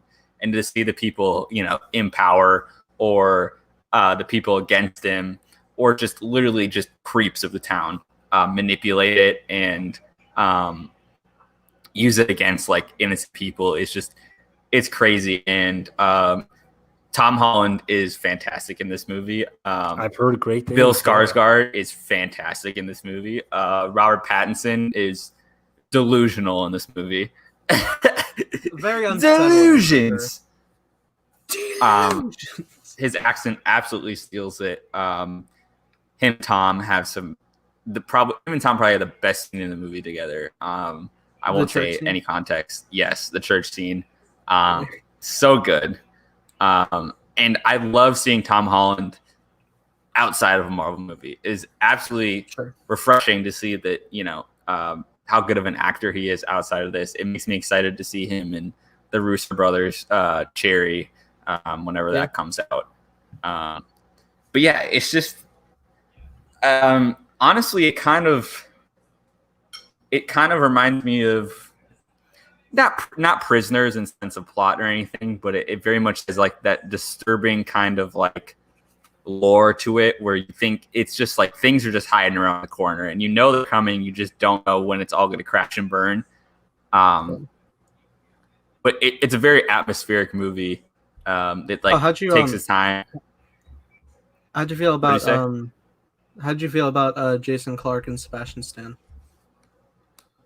Sebastian is honest. I did not recognize this man when he showed up. Wow, really? He gained some weight for this role? He has more weight. Yeah, he's dead. I only recognized like his eye. Like it just didn't, because I think the last movie I saw him outside of Marvel in was I, Tonya, and his character is pretty skinny and kind of a even to that point. When we primarily see him like as Bucky, he's got the flowing long hair. Now he has right. Yeah, he's got, you know. But Jason Clarke's character, absolutely disturbing and crazy, but he plays it so well. And I think it's also fascinating too to see like there's a scene where both Jason Clarke and Bill Skarsgård are like in the same diner, and like they go on very different routes in their lives. That's what I was just gonna say. I love how the plots intersect here, because you think there's gonna be very different ones, and they don't like collide like cheesily, like all the crimes like lead to one thing. It's very much like distinct sectors of different kind of towns and crimes passing through, and it's cool to just see it loosely overlap through the terror of it all. It's not a movie that's like, oh, I got you, like it was this person all along. It's very much just like disturbing in a sense of dread the entire time. But it's not one of my. I think it made my like number 11 or number 10 of the year. I can't say it's a great time because it's disturbing, but it is. That's right. That's what I was saying. It's like, oh. So, both of you guys said it is like a slow burn movie. Is it boring at any points? Does it get like very slow at some point? Or I was never bored. Okay. I was always like tensed, I guess. Yeah, and especially because I was just perplexed by all the performances the whole time. So when things did slow down, it wasn't. And I think it does enough. It does distinctly switch between point of views at certain points in the movie. I won't say when, and I think you get reinvested in different things at different times. And I think it has some little bits of action and kind of fight scenes and shootouts and whatnot. But honestly, one last thing I had to mention is Dudley shows up in this movie. I forgot he was in the guy. Okay, the guy that plays the Dudley in Harry Potter, and I know Evan, you saw him this year in the Old Guard. I haven't seen the movie, but he's been in all these Netflix movies lately. Okay, but he goes full Paul Dano. There Will Be Blood in this movie, in this creature thing, and there's spiders on his face. I don't want to say anything more. He's crazy. Slimmed down a lot. Yeah, no, he's fantastic, and I'm glad he's getting roles. But yeah, through and through, this movie, I think everybody should see it. I'm excited to. I've never heard of this filmmaker before, and I just saw that Ryan Johnson did an interview with him. I don't know if it's a podcast or just for an article, but I need to go see it and see the rest of his filmography because it's really interesting directing and kind of sense of story. So yeah, I really liked it. Cool. All right. I saw it. You saw a masterpiece. And you guys have seen it multiple times. So what are your thoughts on whistles? Spoiler. Wait, let's preface this. I want to dive into spoilers for this one. So let's we need spoilers for spoiler review. Our couple viewers that are here right now. Spoilers. For the film Prisoners that came out in 2013, starring Hugh Jackman and Jake Gyllenhaal, directed by Denis Villeneuve. Okay, so first off, I would just like to say this whole film was straight up like the way it starts with like its rainy atmosphere is my aesthetic that I write every scene I've ever written. Like I was instantly hooked in. We'll just say some of Roger Deakins' best work by far. Easily, yes, God. Fantastic. God, can I work with this man? Like he's I know my those silhouette shots in this movie were fantastic. The visual scene. Oh my god. Okay. I mean, just from the get-go, it was funny. Like just from the get-go, I didn't know. Like, I mean, I had like an idea of like this. What it was about. Like, obviously, I knew like the children. At least one child was going to be kidnapped. I had the sneaking suspicion it was going to be what's the actor's name? Who's going to be Riddler?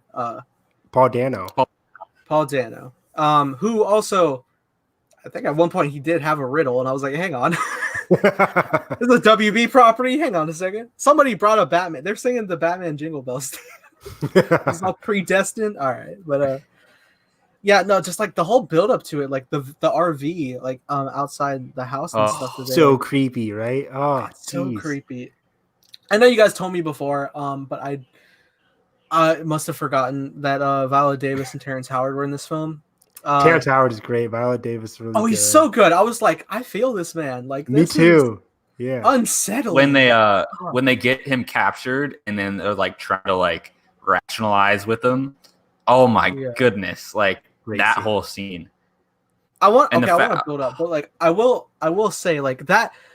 I think it was one take too, where like they were like about to like hammer his hand on the sink, but then he just breaks everything around the sink, and he's just like losing it. Like, Yeah, this is Hugh Jackman's. I'll say after Logan, like this is his second best performance of all time. Yeah, this is. I was getting the Logan vibes Wow. for sure. I would say, honestly, yeah, I would say Logan, Prisoners, maybe Bad Education at third. I loved him in Bad Education. Over He's so Prestige. good in that movie. Oh, you're right. Prestige is really good. Okay, I'll tie those at 3. I'll tie those. That's the next thing I'm gonna watch for sure. Okay, but yeah, this like just from the get go, like the whole build up with RV was like unsettling, and it was like, oh my god, and then like they fall into it. It sucks because I know they're gone, and like they're just like running all around the neighborhood best they can. I was placing myself in their shoes because you would have like instances where like you're trying to like look for something, maybe like a younger sibling or like any like former family member you get misplaced. Literally, like I lost my cat earlier this year before she came home, and I was like so desperately looking all around. Obviously, this is a child, so it's even more intense. But oh my god, it's one of those movies where people are quick to judge the family. I know, like my family was. We watched it like all together at the theater. And we kept whispering, like, why do you let the child go outside like that? Because, like, we know the premise. We know the child gets taken. Yeah. So it's so hard not to, like, sit there being like, why are they doing this? Even though it's so, like, all it takes is one mistake and then anything can happen. God, talk about being, like, sold on the performance of, like, losing a child. Like, these performances were so raw, man. It felt real. And then you get to the point with in the diner with Jake Gyllenhaal, and it's like, oh, he's here with the slick back. Detective Loki. One of my favorite. That shot on the back of his head. Yeah. He's one of my favorite movie characters. It's probably my favorite Jake Gyllenhaal character. I don't know if it's his favorite performance, but his character is something that's very relatable. He's a very persistent detective. And he's not one of those. I loved bullshit. Yeah. Like the flow of his character, because like he really does start off like more professional, just like, sir, I understand. Exactly. But he's never like a dick that has like this is how we have to do things. He makes you understand by like explaining everything. Yeah, very similar to his character in Zodiac. Like they're very persistent, but this one gets really into with the case, and that's what makes him so. Yeah, and you understand his point of view because he's like invested in solving the case, but he's also got this side thing nagging at him because Hugh Jackman's trying to go get it done because that's his daughter, and like so you have two different forms of justice going along, and then he gets perplexed with the whole. Honestly, it is like a riddle after they like interrogate him and all that. Yeah, crazy stuff. It's such an effect on him too. I think when like he's trying to do this case, but then like Hugh Jackman is like putting all of his emotion like onto him and just like blame too for a lot of things. Like you said, you'd hold him and like he was trying to for at least another day. He couldn't, but he was like trying. And oh my god, when I was watching this film and like he attacked Paul Dano. Yeah, Paul Dano. I was trying to think of the character name, but yeah, he attacks Paul Dano in the parking lot, and then he whispers that little thing. Yeah. Excuse me? I forget what he whispers. God. But it's so crazy. It was like, terrifying. It's something creepy. Just like and it's so terrifying because at the point it was like he said, they didn't cry until I left them, and I was like, excuse me. Oh my god, that was so but it was so quiet too. I was like, did I even hear that right? And then getting pulled back, and I'm like, no. That is one of the best elements of this film. Is it's a mystery, but you know more. You're pretty sure of it, but like you're seeing different character point of views who aren't sure of it, and you get those little tidbits that like obviously Jake Gyllenhaal doesn't hear that, and like stuff like that. It's like And they set up Paul Dano like on multiple points like that he did it. Where it's just like not only that whisper thing, but like Hugh Jackman is like stalking him and like he's walking the dog and he just like lifts him up by the freaking leash and I'm like, excuse me, I forgot about that. Yeah, because it's so disturbing. It's so disturbing. He's a very I looked up the character's name, by the way. His character is Alex Jones and the grandma. That's right. Grandma. I was hearing these names. I was like, hang on. Yeah, it's Holly. The grandma's creepy too. Yeah, Melissa Leo. Woo, fantastic. But so yeah.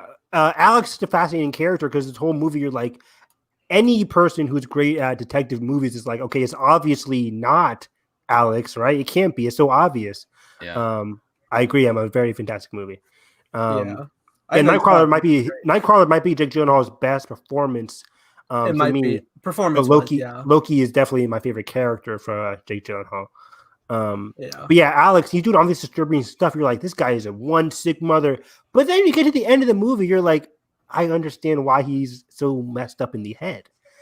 This isn't his fault. Yeah. And it's so sad. Oh my god, when I saw like the newspaper report, like where he was reunited with his family after all that time, it's like, oh my god. But it sucks because he went through all that torture as well. All that trauma and torture. It's like, it's disgusting. It sucks. It's all so bad. Awful. And he was a prisoner. Yes. Many a prisoners in this to that effect. And when I'll be honest, I wasn't expecting it to be the aunt. I thought it was just gonna be like an interrogation by Hugh Jackman. I legit thought she was an innocent old lady. I'm the same way. My dad, my brother, and I, we go to the theaters. We're very good at these detective movies. I love them. So I'm trying to guess it every step of the way, like just like Loki is in this movie. And when it gets to the grandma, my mom was the only one who guessed it. And I'm like, there's no way. But then it gets to the third act, we're like, usually they don't introduce a famous actress like Melissa Leo and then just leave her for the first act of the movie. So when they go back to her at the third act with Hugh Jackman, I'm like, oh my gosh. I'm like, she's the one. And then she puts the gun at him. I'm like, oh, it's too late. So wait, who's in the, so Hugh Jackman is in the pit at the end, correct? Yes. He gets, he tries to interrogate Melissa Leo at the end of the movie because he kind of added it up as well, but it was too late because he gets there, she puts the gun on him and then has him drink the even before that, though, there's so many great setups. Like initially, like I didn't know like what the whole context was going to be with the corpse in that priest basement. And then they go like on this whole separate course with David Dastmalchian's character. He's great. Yeah, he is. No offense to the man, but he is really good at playing creepy. But it's like crazy because like they set up the whole element how like he's like out there like buying children's clothing and stuff, and like he was going through houses like, and also he went into like Terrence Howard's house while the daughter was there, and I thought something was gonna happen to her, and for a second she didn't answer her door, but then she was just like upset she was left alone. Yeah, it got scary there for a second. Yeah, there's all those like false little yeah threads. I love like these little like, oh, you like latch on to little things. You're like, all right, I'm sure it's this now. It's spiraling down this, and then the movie just twists on it. You kind of do feel like you feel attached to Loki in that sense because you're just trying to figure it out, but like also just the emotion of it is crazy because Hugh Jackman is just like giving the performance of his life here, and just the whole all those scenes in the bathroom are just crazy. Like in the makeup in this movie, some of the best makeup I've seen is like Paul Dano's eye is like literally bulged out of his skull. Like it's like disturbing. Totally. Going back to that bathroom scene, his screams of agony and terror when he's putting on like the hot water.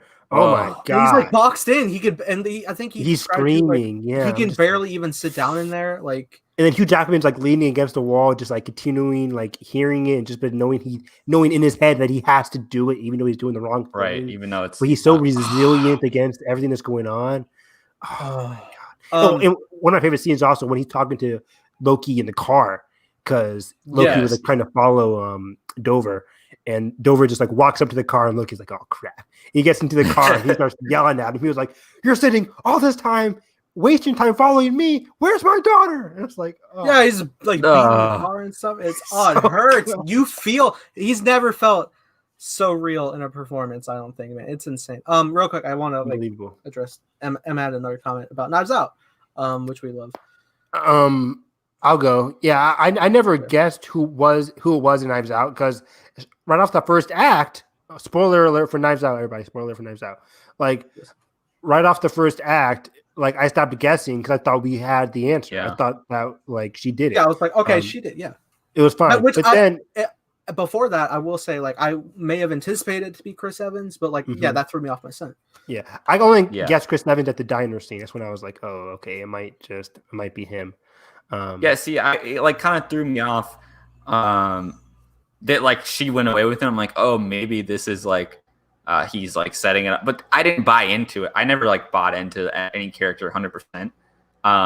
But Knives Out on a second watch is so good because there's a scene right when Christopher Plummer says when he's talking about Ransom can't tell the difference between a real and a fake or whatever, and Steve Yedlin literally just like moves the camera across the knife. It's in his office, and it goes right across Christopher Plummer's throat as he says ransom, and it's so clever and it's amazing. Oh my god, that's great! I never noticed that.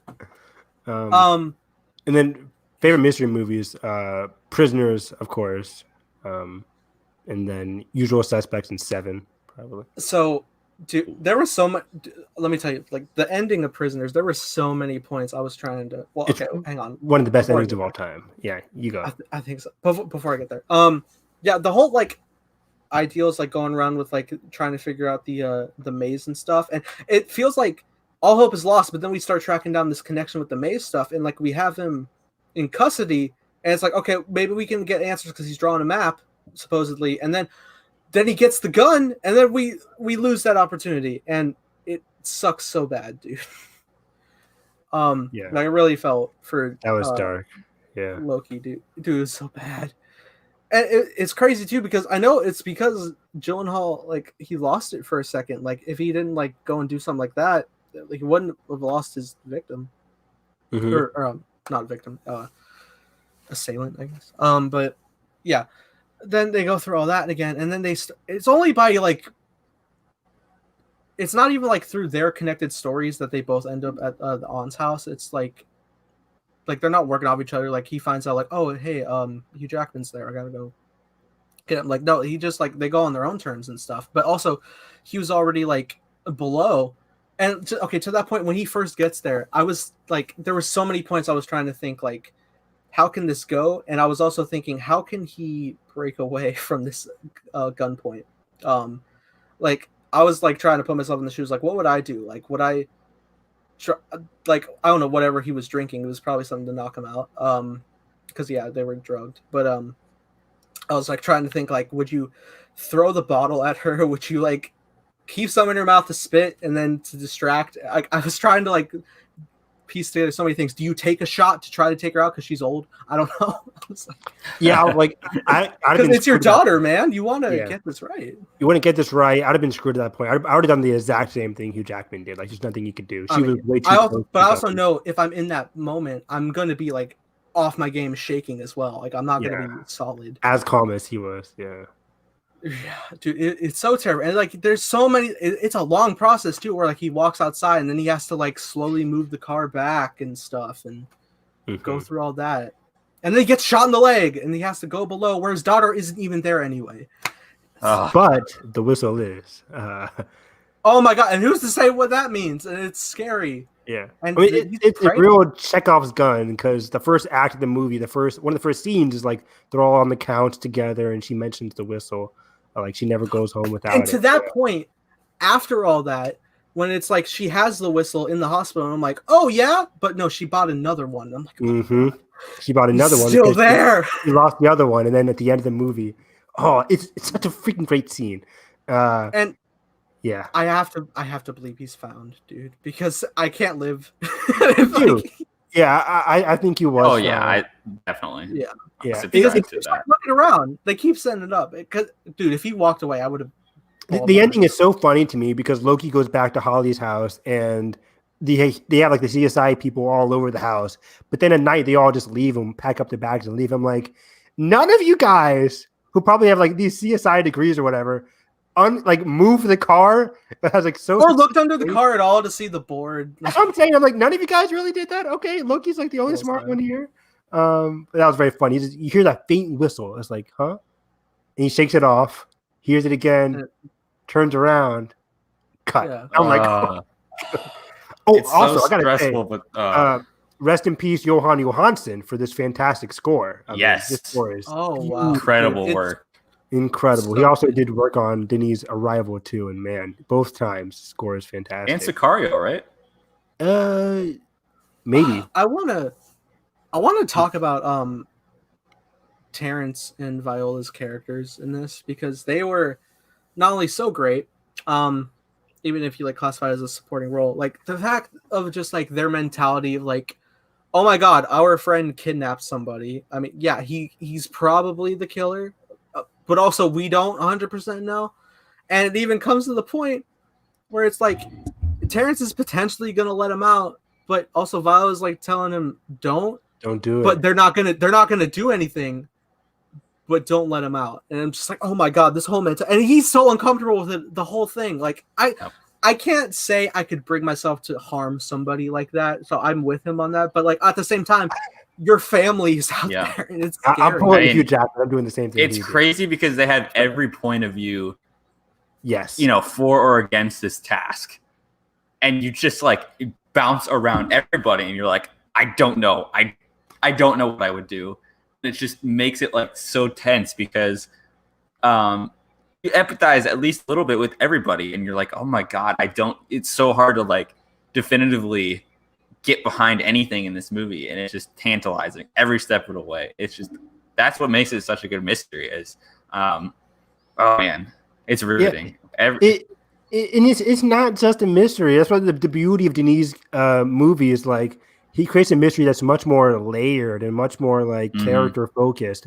Similar to all of his movies, a lot of his main characters, like you get this with Luis in Arrival or Emily Blunt's character in Sicario. They're all trying to figure out something. They're all in this different world that they're not really used to. Like Hugh Jackman, he's like a family guy. He's not used to torturing somebody. Then you have Louise in Arrival with the whole alien thing. But yeah, they're all trying to discover. They're all prisoners of this crazy ideology, especially the main villain. Holly Jones and her husband, they're doing this war on God here because their son died. Their son died, so they feel like they have to do this war on God to avenge or to create demons out of other parents by kidnapping their children from them so they can understand the darkness that they're feeling. And it's just so sick. It's like it's scary because all of this can literally happen. Like yes, yes, they can. This is crazy.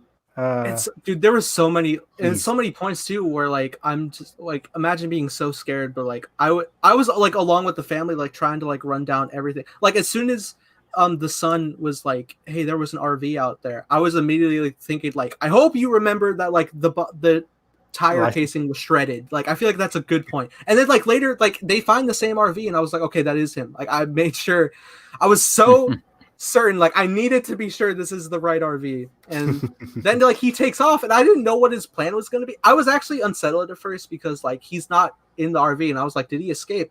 And then Loki's in the RV pointing the gun at him. I thought it was a child because those hands were small. I thought it was going to be one of the children and I was like, take it easy. But no, apparently it was him. Was, oh my god. That's crazy, dude, right? There's so many points I didn't know where things were going to go. Maybe it's a very I should unpredictable now, movie for sure, and it's phenomenal. It's gorgeous. Before you do that, Nathan, I just want to say this: the scene with the Jake Gyllenhaal when he has, I think the girl's name is Anna, when he has her, and after he kills Holly, and he's driving, but his wound on his like right eye is all bloodied, and the way it's shot about that scene, so fantastic. And right? Like, I was so scared. Like, is he gonna crash? No. He's driving. Again, the makeup in this movie, it sounds weird to say, but it's incredible. Like, literally, it's so, like, I felt the hurt because he's, like, literally driving, and it's snowing outside, and he's, like, trying to get there, and it's just so stressful. He only, like, last minute turns to see the haze of the hospital sign, then he cuts across traffic. Oh, my God. And the way he gets out of the car, too, and he slips and falls, and he's, like, he has to go to the other side, too, and it's like, oh, my God. It's insane. I will say, what a scene in hindsight where like they have the other child in the hospital bed. She was found, and then she's like pointing to like Hugh Jackman that like he was there, and I was like, what is these implications? But then it's because like he visited the aunt before. But I was just like, what does this mean? But also it all like pins later. Like how they're set for jail. When I first saw that, I'm like, he was there. What? I was like, what happened? I'm like, oh, okay, yeah, makes sense. But like, and they're out of their context of everything. They're just like, he kidnapped a person, and also he was there. That's also very bad. Yeah, it's very dark. The fact that, she was there when he visited the first time. You know what I mean? Oh, So you don't think about that until you connect that later, and they're like, oh my god, they were there. Like, sucks. Yeah. So now, I think I might want to rank Denise films. Let's granted, do it. I've only seen. I don't know. I mean, he probably has more, but I've only seen like the core 4 of of Sicario, Prisoners, Blade Runner, and Arrival. So, let me see here, and you guys can rank along too. yeah, I'm pulling out my list because it always changes with Denise. I will say, I mean, I know it deserves a rewatch for sure, but like my least favorite so far has been Sicario. My top favorite, I think, is still Blade Runner 2049, personally. But now I don't know if Prisoners, Arrival. I don't know. It's so tough to rank them. It's so tough. I think emotionally speaking, I might put Arrival above, but I feel like better filmmaking in Prisoner. I don't know.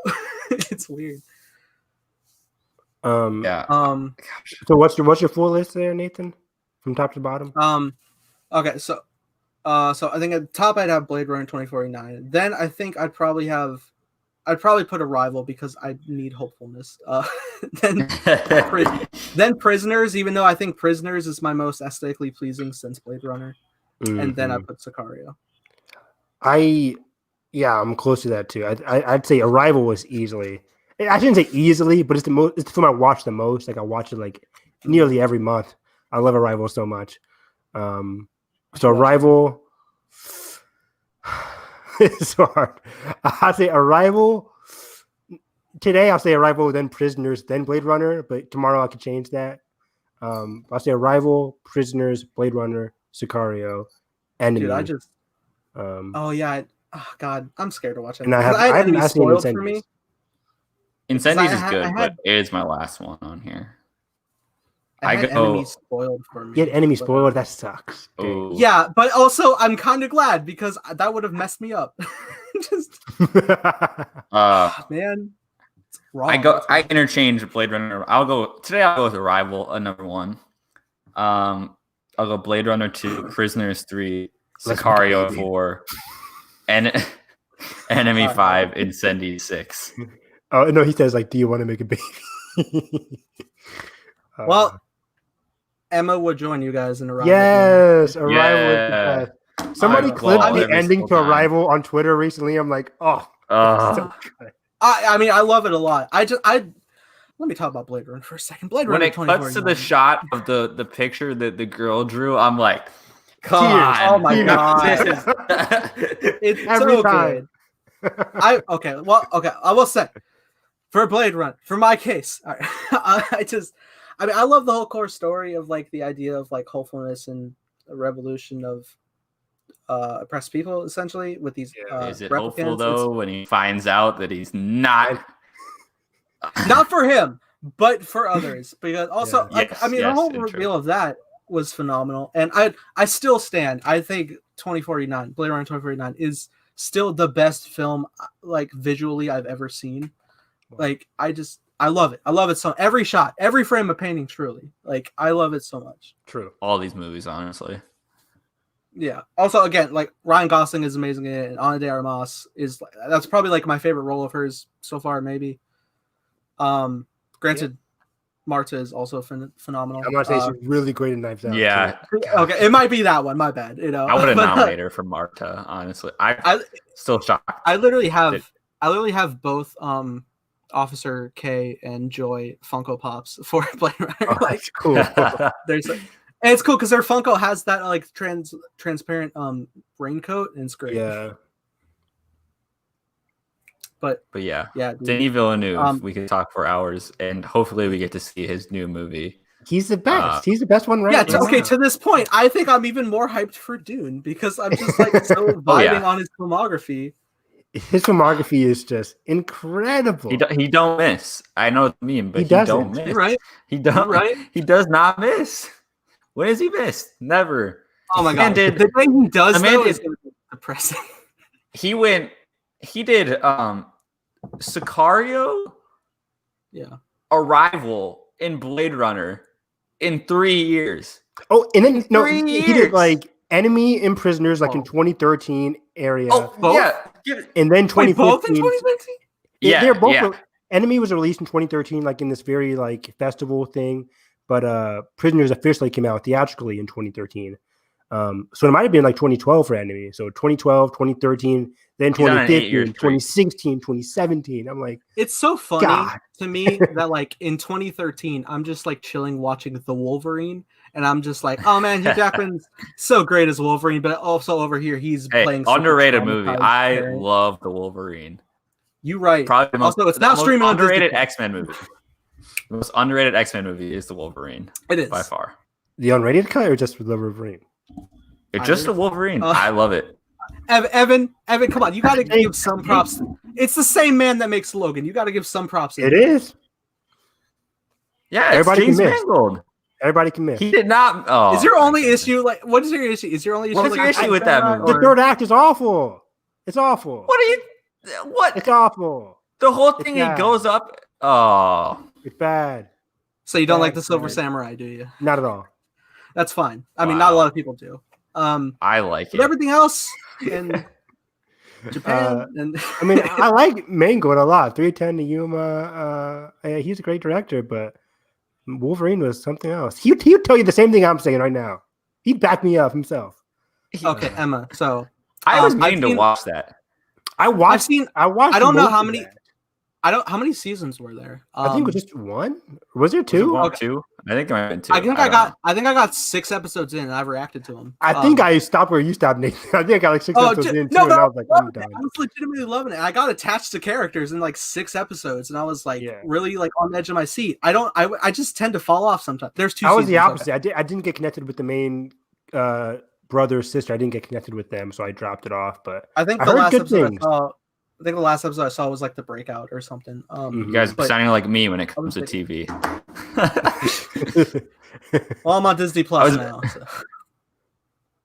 No, not a clip. That's tragic. That's tragic. Oh my god, my friend Brittany just did this with the Runaways. Like their season got cliffhanger ended and it got canceled. And god, yeah, this is why I'm so apprehensive to start shows. Same thing for Cloak and Dagger. I was so excited. Oh my god, Cloak and Dagger season 3, and that got canceled. I was bummed.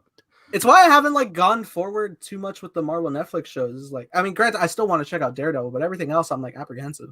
You never seen Daredevil? Season 3. I know that's the one everybody praises. I haven't either. I never got through season 2. I never got through season 2. Pressing with? Oh my god! I know. Yeah. You haven't seen Daredevil season 3? Okay.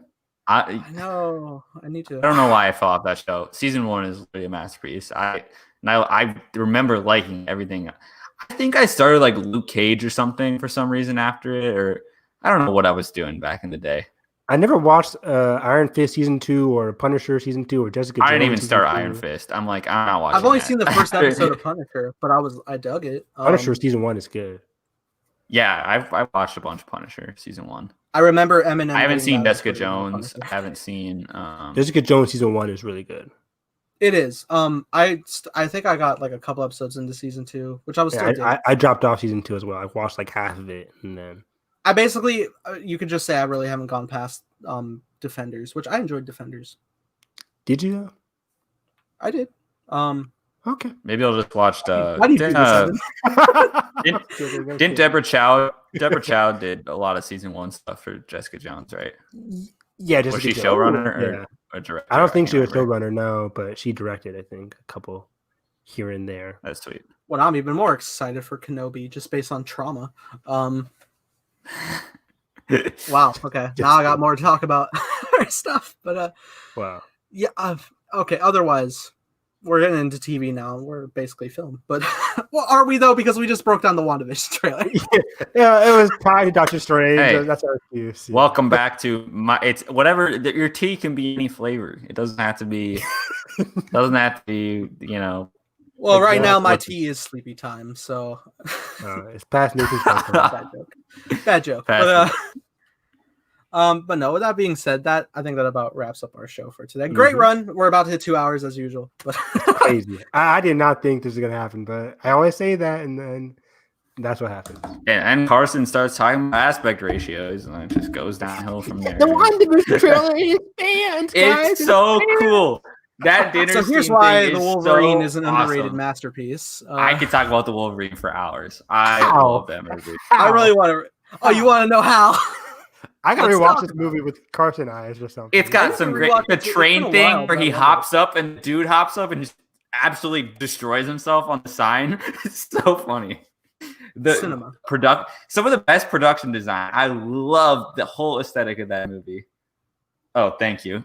This is Lupin, name after Remus Lupin. If you're a Harry Potter fan. Oh, do tell the origin of your other cat's name.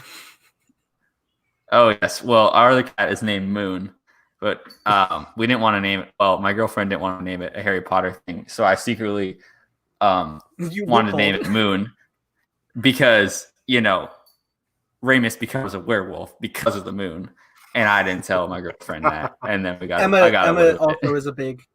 is also a big Harry Potter fan, so she's loving that. Oh, Lupin! No, now Lupin's eating rice. Okay. Okay. We gotta do a Harry Potter episode one of these days. Absolutely. The fall is in the air, you guys. The rewatch. I'm feeling it in my bones. I'm feeling like that tree in Prisoner of Azkaban where you see all the season changes, where it shakes off the leaves. I'm almost there. Wow, that is quite the analogy. Honestly, Emma, that would be great to get you on for that because she's like more big into books versus the movies. So that would obviously be a great contrast. There's a lot of good differences to talk about, especially the Order of the Phoenix. Oof, and Half-Blood Prince too. Yeah, and Half-Blood Prince. Yeah, which is my favorite Harry Potter book too. Yeah. So, with that being said, to those regards, we had some fun here. But with that being said, Carson, where can the good people find you?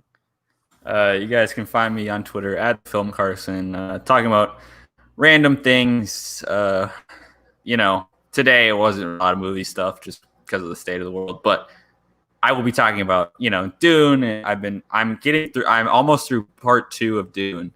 So I'm getting to the second half of the book of Dune. So maybe I'll give you guys an update on that next week in terms of where I'm at, where I think I don't know how they're going to end the first one because there's just so many points where I'm like, wait. And then I think about when Zendaya's character shows up. So a lot to talk about there, but I had fun and we'll be back on Hyperspace Hype this Friday. Okay, real quick. It's funny. Like, Emma's like, yeah, I'm there. I have opinions. I have opinions. Oh, I know she does. So that'll be fun. But Evan, where can good people find you? You guys can find me on Twitter at HarrisEV9. Waiting for the Big Brother live feeds to get back on the air.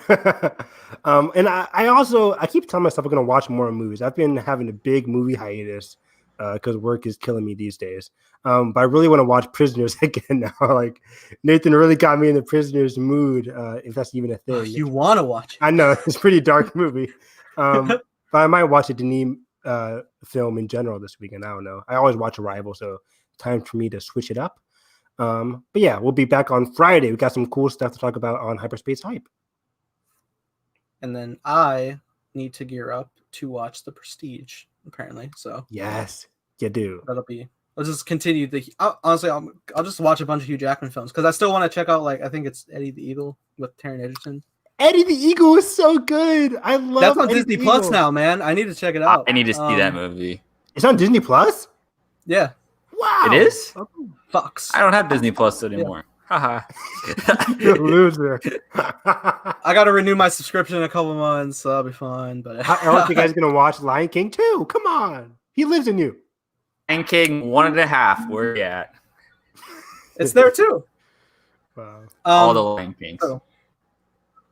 Yeah, so absolutely. With that being said, if you did enjoy our podcast, you can hit the like button, subscribe if not already. Catch us Star Wars exclusively on Hyperspace Hype on Fridays. I think we normally aim 8 o'clock those days, but sometimes 9 o'clock when it fits the schedule. So we are ever evolving to the flow of everybody.